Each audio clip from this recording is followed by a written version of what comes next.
Hey everybody.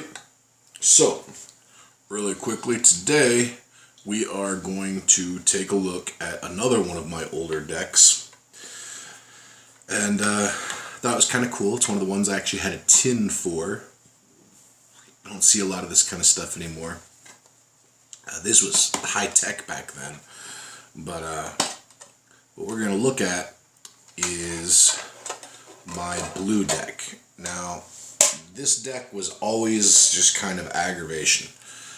This was the deck that you wanted to play your friends who were intermittent, not intermittent, intermediate with.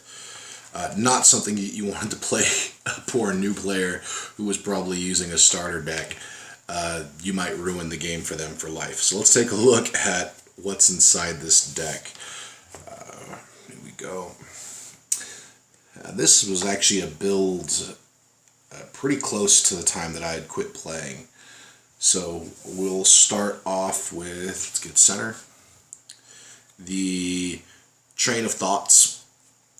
So Train of Thoughts is a cast 1, colorless, cast 1 blue, and you get to draw a card. And the cool part about this is it has this little handy ability called Replicate. And Replicate allows us to make a copy.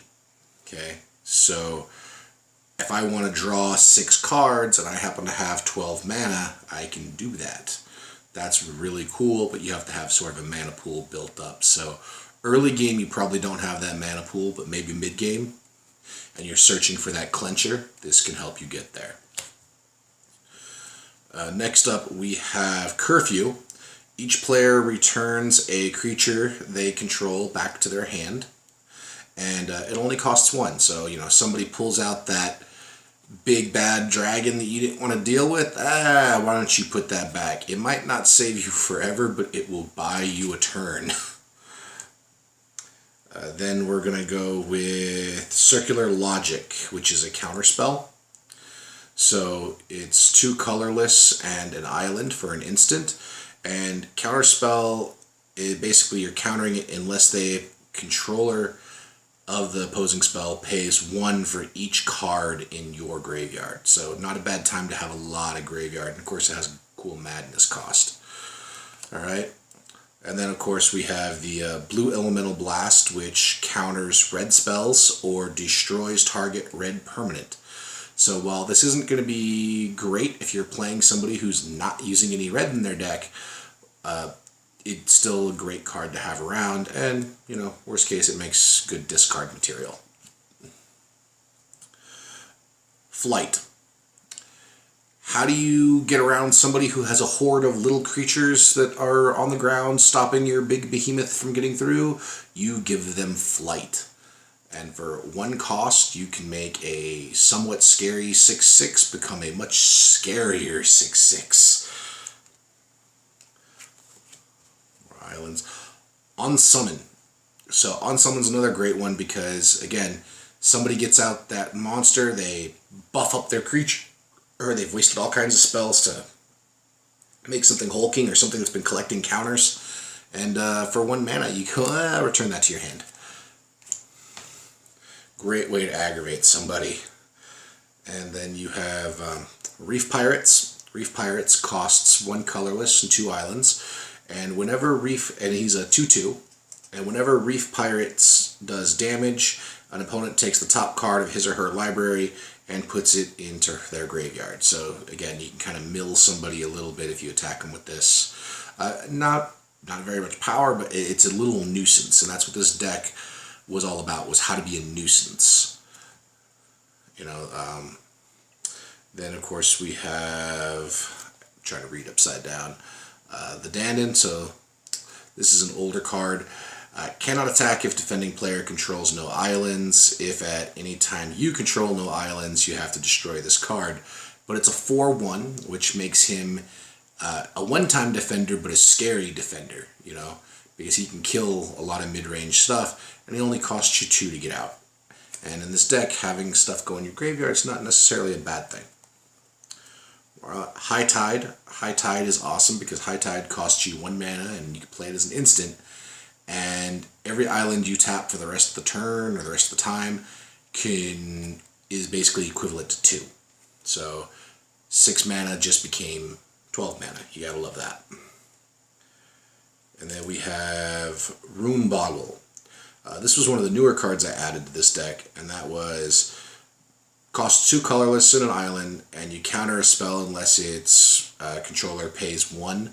So not the greatest counter spell in the world, because odds are they're going to have the 1 depending on where you're at in the game, but it also allows you to draw a card, so you're getting more through your deck. Next we have the Convolute. Costs you 2 plus an island, so a cost of 3, and you counter a spell unless the controller can pay 4. Again, one of those times where if you notice they're making a big play, they've burned a lot of mana, you can shoot them out.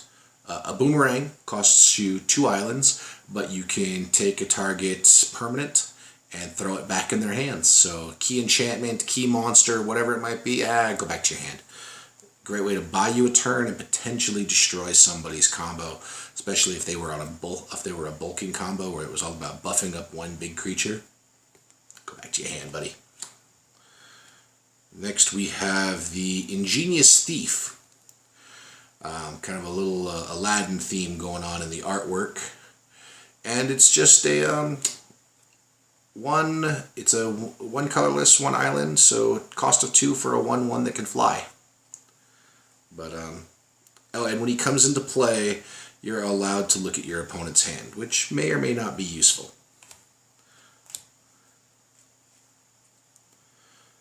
Fish Liver Oil. Target creature gains Island Walk. So even if you're not playing against another blue deck, I actually have another card in here this works in conjunction with, so we'll set that aside. Giant Tortoise, an oldie but a goodie. Giant Tortoise, when he's untapped, so as long as you don't attack with him, he actually gets a +0/+3, which makes him a 1/4, and that's pretty awesome for a defender. Mistform Wall. The Mistform Wall is awesome. He costs 3, so 2 colorless and an island, for a 1/4, and if you pay 1, Mistform Wall can then also be becomes a creature type of your choice. So if you have something that's looking for synergy, or you're playing in a team where you need to be synergy, hey, let's make him a merfolk, you can do that. Or for some reason, if you want to make him a goblin, you can. More islands. Another counter spell. This was probably one of the last cards I had gotten. This was when they started doing it's hard to believe it's been that long since they started doing the split cost, where you could use either ors. So, Minister of Impediments. Basically, costs 3, 2 colorless, and either an island or a plane, but you have the ability to tap your opponent's creature by tapping him, and he's a 1/1. So it's kind of awesome because as a defending creature, I can be like, oh, look, here comes your big old Leviathan. I'm going to tap him, and even though he's a 1/1, he successfully stopped your 6/6 with trample. That kind of thing. And then we have Spy Network. Look at target it's an instant spell for 1 island. Can't go wrong with that. Look at target player's hand, the top card of that player's library, and any face-down creatures he or she controls. Look at the top 4 cards of your own library and then put them back in any order. Again, it's all about just collecting information. Knowing what my opponent has to play can make me think about what I want to waste my counters on.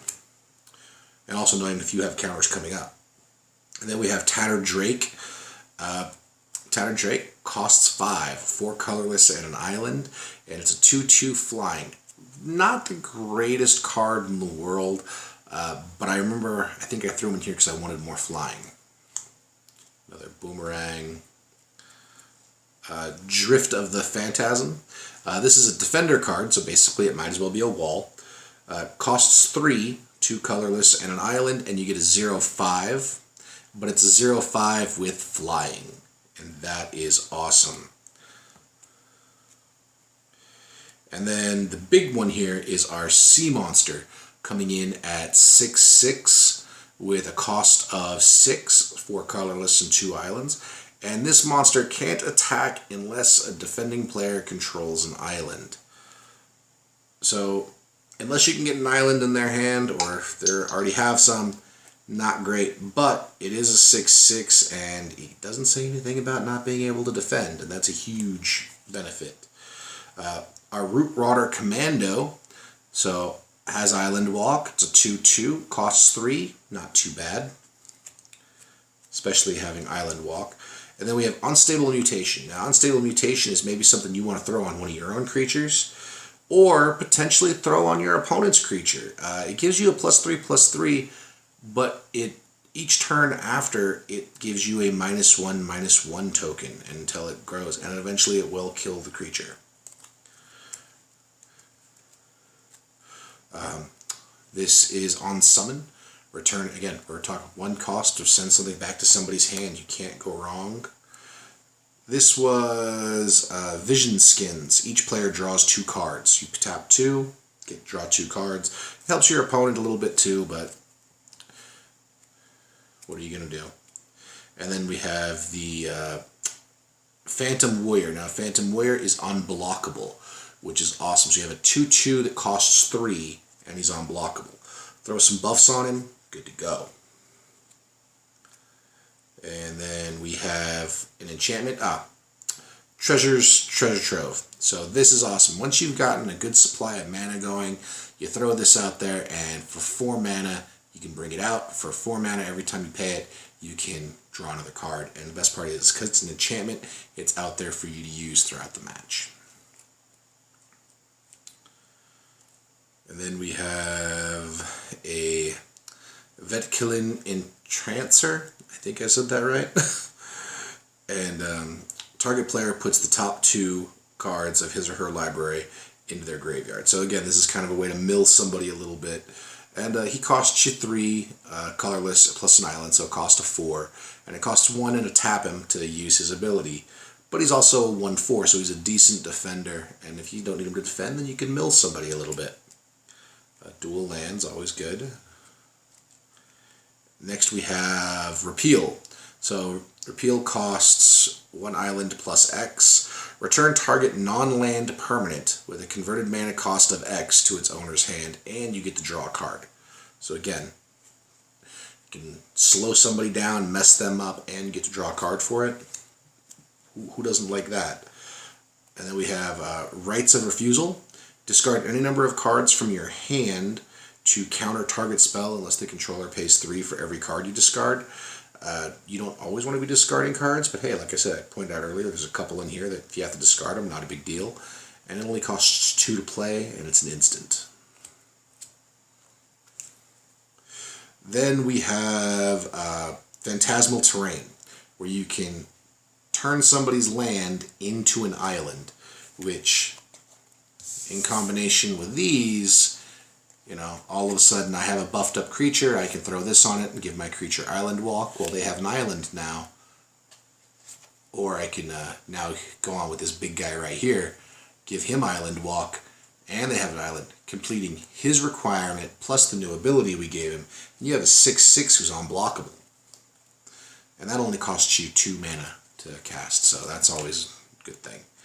Then we have good old-fashioned Spell Blast. This is sort of the reverse Fireball. We pay 1 island and we pay X, and unless our opponent can beat X, we win, if I'm not mistaken. So yeah, counter, target spell. X is the casting cost of target spell, so as long as I can pay the casting cost, I win. Then we have more islands. Old School Merfolk. A Voladin Soldiers, 1 colorless and an island for a 1/2, no power. Very vanilla, but very old school. Then we have, of course, another Repeal. Send that, keep sending those cards back to their hand and drawing a card for it. You gotta love that. The Zephyr Spirit. Zephyr Spirit, again, when Zephyr Spirit blocks, it gets returned to your hand, which kind of sucks but doesn't suck, because this means that if I block something bigger than him, he gets returned to my hand instead of just dying, and that's always awesome. So you can bring him out good late game if the game drags out that far. And then we have Plagiarize. Costs 3 colorless plus an island, so total cost of 4. It's an instant spell. Until end of turn, if target player would draw a card, instead that player skips that draw, and you get to draw a card instead. So somebody's already struggling to draw a land or draw their clencher card. You're gonna have to wait a turn, and you get a card for making them upset. And then we have, of course, Train of Thought. So that is my blue deck that I built oh so long ago. And like I said, this deck was never designed to be competitive as much as it was designed to drive the person across the table nuts by continuously slowing them down. I don't know how this would really rack up to today's standard, but it was a lot of fun to play back then, and I look forward to getting to use it some more. Remember guys, till next time, be good people, have fun doing it, and every day, make gains.